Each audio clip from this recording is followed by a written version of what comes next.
যখন কোনো মেয়ে বিয়ে করে নিজের স্বামীর সাথে নতুন বাড়িতে আসে, তখন সে নিজের সাথে শুধু জিনিসপত্র নিয়ে আসে না, বরং তার সাথে অনেক স্বপ্ন, আশা আর একটা নতুন জীবনে নিয়ে আসে।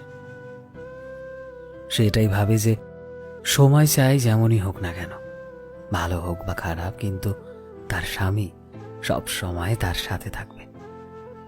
কিন্তু তার সেই সব আশা তখনই ভেঙে যায় যখন তার সেই স্বামী তাকে প্রতিটা কথায় খোঁটা দেয়, অপমান করে। আর যখন এসবের পরেও মেয়েটা স্বামীর বাড়িতে মানিয়ে নেওয়ার চেষ্টা করে, তখন স্বামীর পরিবারের লোক যখন বলে বাপের বাড়ি থেকে তো কিছুই আনোনি, তখন মেয়েটার ভেতরটা পুরো টুকরো টুকরো হয়ে যায়।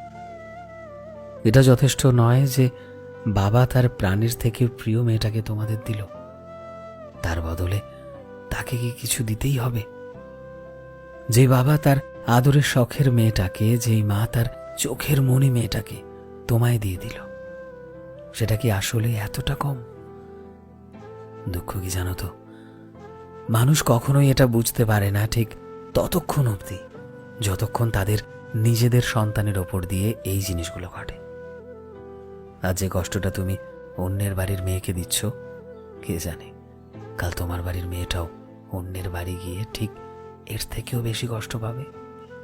মনে রেখো, সময়ের চাকা সবার দিকেই ঘোরে।